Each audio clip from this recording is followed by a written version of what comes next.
नमस्ते, ओम साई राम। आज हम श्री साईं सच्चरित्र के अध्याय 28 का पठन करेंगे, जिसमें निम्न वर्णित हैं। चिड़ियों का शिरडी को खींचा जाना, लक्ष्मीचंद, बुरहानपुर की महिलाएं, मेघा का निर्वाण। प्राकथन। श्री साईं अनंत हैं। वे एक चींटी से लेकर ब्रह्मांड पर्यंत सर्वभूतों में व्याप्त हैं।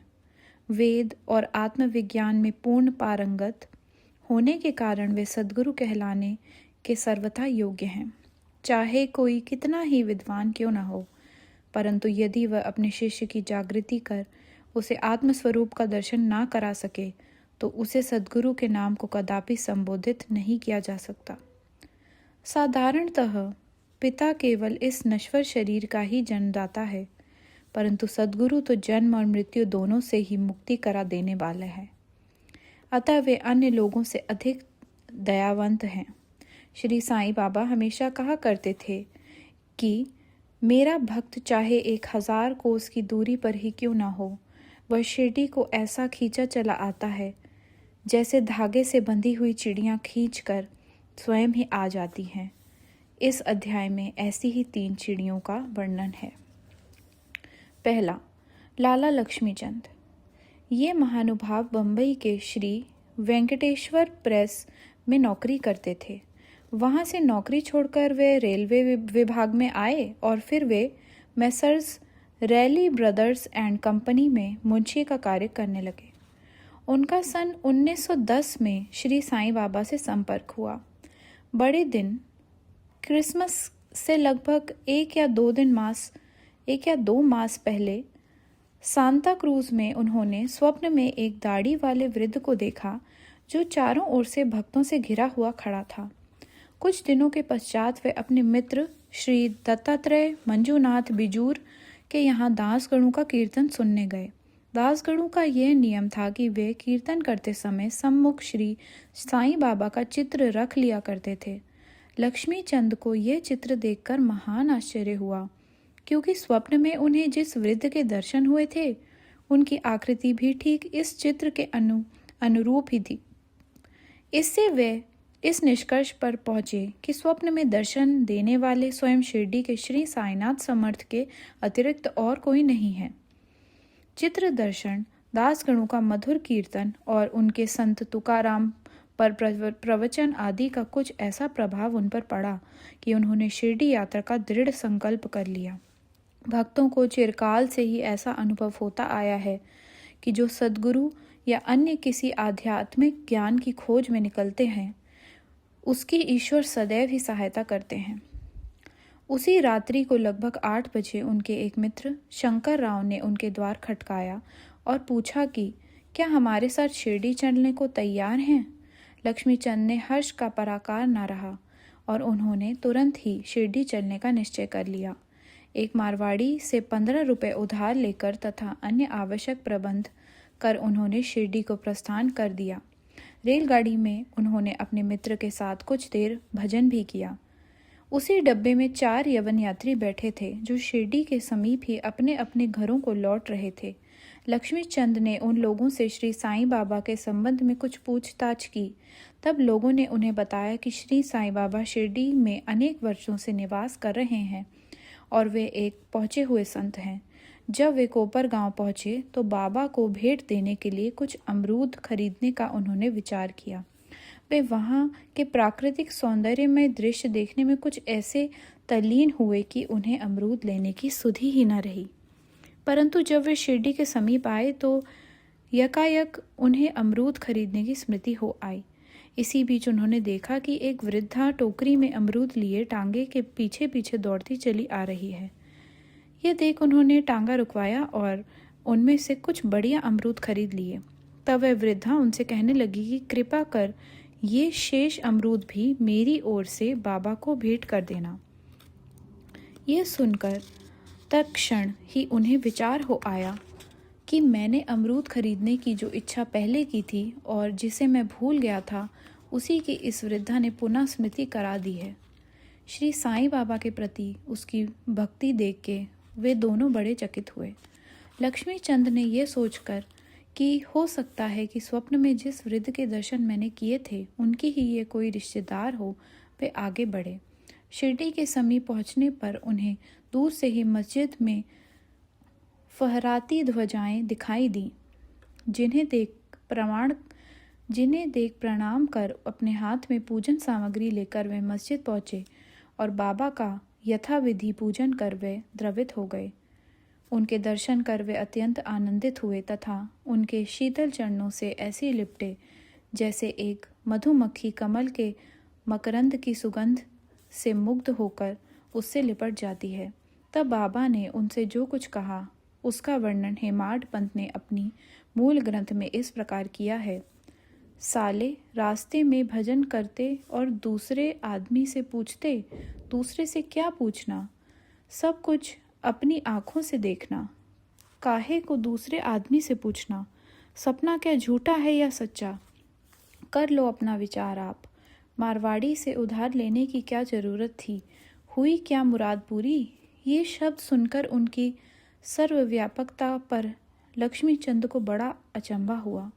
वे बड़े लज्जित हुए कि घर से शिरडी तक मार्ग में जो कुछ हुआ उसका उन्हें सब पता है। इसमें विशेष ध्यान देने योग्य बात केवल यही है कि बाबा ये नहीं चाहते थे कि उनके दर्शन के लिए कर्ज लिया जाए या तीर्थ यात्रा में छुट्टी मनाए। सांजा उपमा। दोपहर के समय जब लक्ष्मीचंद भोजन को बैठे तो उन्हें एक भक्त ने सांझे का प्रसाद लाकर दिया, जिसे पाकर वे बड़े प्रसन्न हुए। दूसरे दिन भी वे सांझा की आशा लगाए बैठे रहे, परंतु किसी भक्त ने वह प्रसाद ना दिया, जिसके लिए वे अति उत्सुक थे।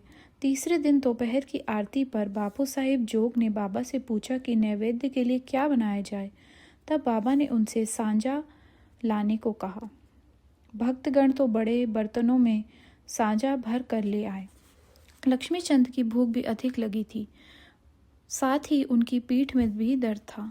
बाबा ने लक्ष्मीचंद से कहा, हेमाड पंत ने मूल ग्रंथ में इस प्रकार वर्णन किया है, तुमको भूख लगी है, अच्छा हुआ, कमर में दर्द भी है, लो अब सांझे की ही करो दवा। उन्हें पुनः अचंभा हुआ कि मेरे मन से समस्त विचारों को उन्होंने जान लिया है। वस्तुतः वे सर्वज्ञ हैं। कुदृष्टि। इसी यात्रा में एक बार उनको चावड़ी का जुलूस देखने का भी सौभाग्य प्राप्त हो गया। उस दिन बाबा कफ से अधिक पीड़ित थे। उन्हें विचार आया कि इस कफ का कारण शायद किसी की नज़र लगी हो। दूसरे दिन प्रातःकाल जब बाबा मस्जिद को गए तो श्यामा से कहने लगे कि कल जो मुझे कफ से पीड़ा हो रही थी उसका मुख्य कारण किसी की कुदृष्टि ही है। मुझे तो ऐसा प्रतीत होता है कि किसी की नज़र लग गई है, इसलिए ये पीड़ा मुझे हुई है।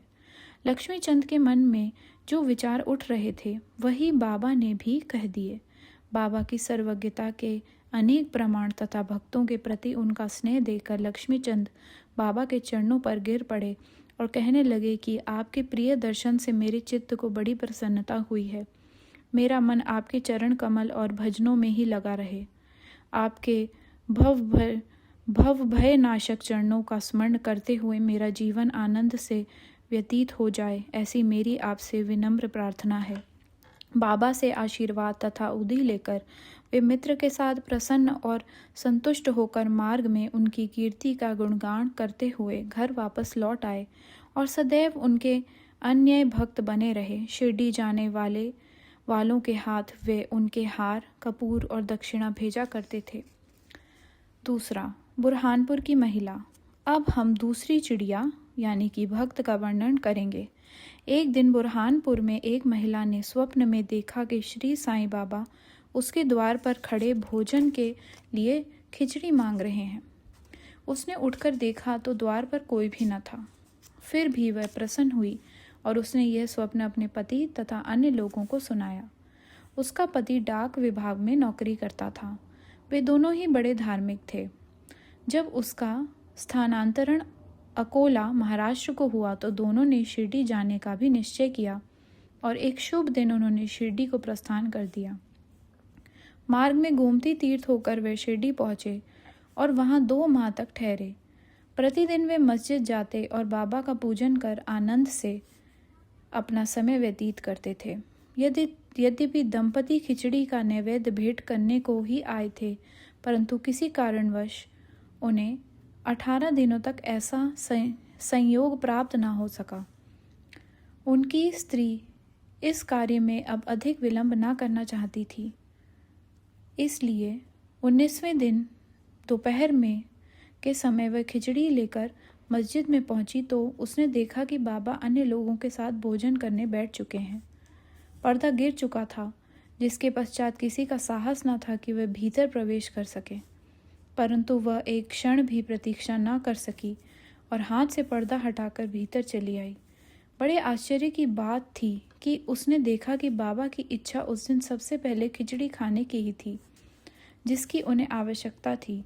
जब वह थाली लेकर भीतर आई तो बाबा को बड़ा हर्ष हुआ और वे उसी में से खिचड़ी के ग्रास लेकर खाने लगे। बाबा की ऐसी उत्सुकता देख प्रत्येक को बड़ा आश्चर्य हुआ और जिन्होंने ये खिचड़ी की वार्ता सुनी उन्हें भक्तों के प्रति बाबा का असाधारण स्नेह देख बड़ी प्रसन्नता हुई। मेघा का निर्वाण। अब तृतीय पक्षी की चर्चा सुनिए। बिरमगांव, खेड़ा जिला, गुजरात का रहने वाला मेघा अत्यंत सीधा और अनपढ़ व्यक्ति था। वह राव बहादुर H.V. साठे के यहाँ रसोइये का काम किया करता था। वह शिवजी का परम भक्त था और सदैव पंचाक्षरी मंत्र नमः शिवाय का जाप किया करता था। संध्योपासना आदि का उसे कुछ भी ज्ञान न था, यहाँ तक कि वह संध्या के मूल गायत्री मंत्र को भी ना जानता था। राव बहादुर साठे का उस समय पर अत्यंत स्नेह था, इसलिए उन्होंने उसे संध्या की विधि तथा गायत्री मंत्र की शिक्षा दी। साठे साहेब ने श्री साईं बाबा को शिवजी का साक्षात अवतार बतलाकर उसे शिरडी भेजने का निश्चय किया, किंतु साठे साहेब से पूछने पर उन्होंने बताया कि श्री साईं बाबा तो यवन हैं। इसलिए मेघा ने सोचा कि शिरडी में एक यवन को प्रणाम करना पड़े, ये अच्छी बात नहीं है। भोला भाला आदमी तो वह था ही, इसलिए उसके मन में असमंजस पैदा हो गया। तब उसने अपने स्वामी से प्रार्थना की कि कृपा कर मुझे वहाँ ना भेजें, परंतु साठे साहेब कहाँ मानने वाले थे। उनके सामने मेघा की एक न चली। उन्होंने उसे किसी प्रकार शिरडी भेज दिया तथा उसके द्वारा अपने ससुर गणेश दामोदर उपनाम दादा केलकर को, जो शिरडी में ही रहते थे, एक पत्र भेजा कि मेघा का परिचय बाबा से करा देना। शिरडी पहुंचने पर जब वह मस्जिद में घुसा तो बाबा अत्यंत क्रोधित हो गए और उसे उन्होंने मस्जिद में आना मना कर दिया। वे गर्जन कर कहने लगे कि इसे बाहर निकाल दो। फिर मेघा की ओर देखकर कहने लगे कि तुम तो एक उच्च कुलील ब्राह्मण हो और मैं निम्न जाति का एक यवन। तुम्हारी जाति भ्रष्ट हो जाएगी, इसलिए यहाँ से बाहर निकल जाओ। ये शब्द सुनकर मेघा कांप उठा। उसे बड़ा विस्मय हुआ कि जो कुछ उसके मन में विचार उठ रहे थे उन्हें बाबा ने कैसे जान लिया। किसी प्रकार वह कुछ दिन वहाँ ठहरा और अपनी इच्छानुसार सेवा भी करता रहा, परंतु उसकी इच्छा तृप्त नहीं हुई। फिर वह घर लौट आया और वहाँ से त्रिम्बक, नासिक जिला को चला गया। वर्ष भर के पश्चात पुनः शिरडी आया और इस बार दादा केलकर के कहने से उसे मस्जिद में रहने का अवसर प्राप्त हो गया। साईं बाबा मौखिक उपदेश द्वारा मेघा की उन्नति करने के बदले उसका आंतरिक सुधार कर रहे थे। उसकी स्थिति में पर्याप्त परिवर्तन होकर यथेष्ट प्रगति हो चुकी थी और अब तो वह श्री साईं बाबा की शिवजी का ही साक्षात अवतार समझने लगा था। शिव पूजन में बिल्व पत्रों की आवश्यकता होती है, इसलिए अपने शिवजी बाबा का पूजन करने हेतु बिल्व पत्रों की खोज में वह मीलों तक दूर निकल जाया करता था। प्रतिदिन उसने ऐसा नियम बना लिया था कि गांव में जितने भी देवालय थे, प्रथम वहां जाकर वह उनका पूजन करता और इसके पश्चात ही चरणामृत पान करता था।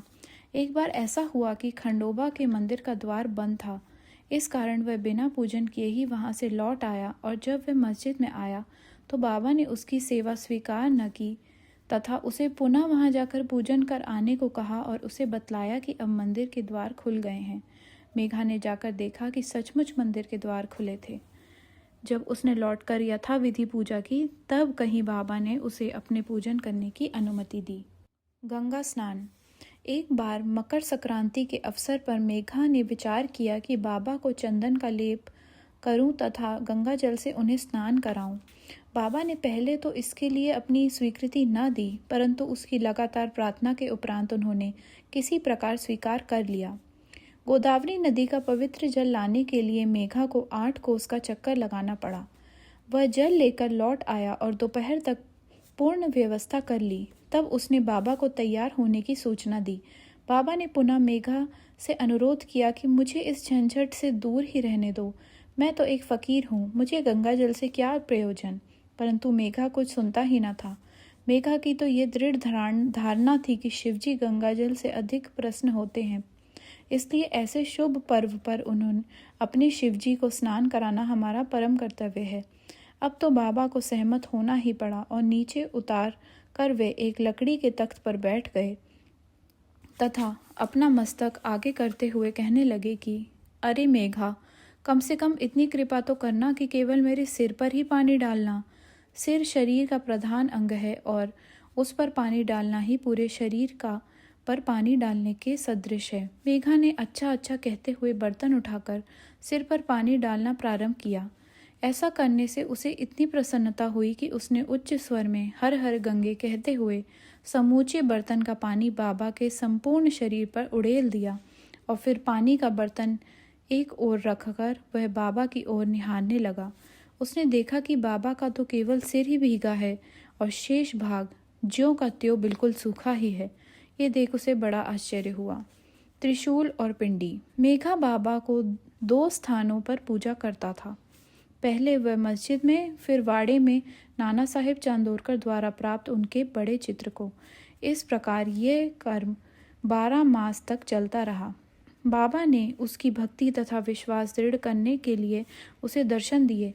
एक दिन प्रातःकाल मेघा जब अर्ध निद्रावस्था में अपनी शैया पर पड़ा हुआ था, तभी उसे उनके दर्शन हुए। बाबा ने उसे जागृत जानकर अक्षत फेंके और कहा कि मेघा, त्रिशूल लगाओ। इतना कहकर वे अदृश्य हो गए।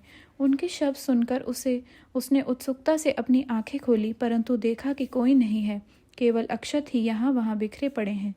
तब वह उठकर बाबा के पास गया और उन्हें अपना स्वप्न सुनाने के पश्चात उनसे उन्हें त्रिशूल लगाने की आज्ञा मांगी। बाबा ने कहा कि क्या तुमने मेरे शब्द नहीं सुने कि त्रिशूल लगाओ? वह कोई स्वप्न नहीं, वरन मेरी प्रत्यक्ष आज्ञा थी। मेरे शब्द सदैव अर्थपूर्ण होते हैं, योथे पोचे नहीं। मेघा कहने लगा कि आपने दया कर मुझे निद्रा से तो जागृत कर दिया है, परंतु सभी द्वार पूर्ववत ही बंद देखकर मैं मूढ़मती भ्रमित हो उठा हूँ कि कहीं स्वप्न तो नहीं देख रहा था। बाबा ने आगे कहा कि मुझे प्रवेश करने के लिए किसी द्वार की आवश्यकता नहीं है। ना मेरा कोई रूप ही है और ना ही कोई अंत। मैं सदैव सर्वभूतों में व्याप्त हूँ। जो मुझ पर विश्वास रखकर सतत मेरी ही चिंतन करता है, उसके सब कार्य में स्वयं ही करता हूँ और अंत में उसे श्रेष्ठ गति देता हूँ। मेघा वाड़े को लौट आया और बाबा के चित्र के समीप ही दीवार पर एक लाल त्रिशूल खींच दिया। उसने दूसरे दिन एक रामदासी भक्त पुणे से आया। उसने बाबा को प्रणाम कर शंकर की एक पिंडी भेंट की। उसी समय मेघा भी वहां पहुंचे। तब बाबा उनसे कहने लगे कि देखो, शंकर भोले आए हैं, अब उन्हें संभालो। मेघा ने पिंडी को देखा तो उसे महान विस्मय हुआ। वह बाड़े में आया। इस समय काका साहेब दीक्षित स्नान के पश्चात सिर पर तौलिया डाले साईं नाम का जाप कर रहे थे। तभी उन्होंने ध्यान में एक पिंडी देखी, जिससे उन्हें कौतूहल सा हो गया। उन्होंने सामने से मेघा को आते देखा। मेघा ने बाबा द्वारा प्रदत्त वह पिंडी काका साहेब दीक्षित को दिखाई। पिंडी ठीक वैसी ही थी जैसी कि उन्होंने कुछ घड़ी पूर्व ध्यान में देखी थी। कुछ दिनों में जब त्रिशूल का खींचना पूर्ण हो गया तो बाबा ने बड़े चित्र के पास, जिसका मेघा नित्य पूजन करता था, ही उसी पिंडी की स्थापना कर दी। मेघा को शिव पूजन से बड़ा प्रेम था। त्रिपुंड खींचने का अवसर देकर तथा पिंडी की स्थापना कर बाबा ने उसका विश्वास दृढ़ कर दिया।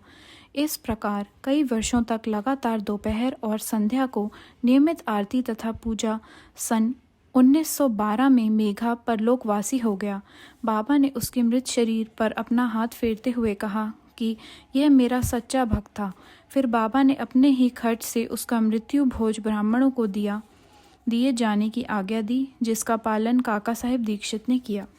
श्री सद्गुरु साईनाथ अर्पणमस्तु। शुभम भवतु। नमस्कार। ओम साई राम।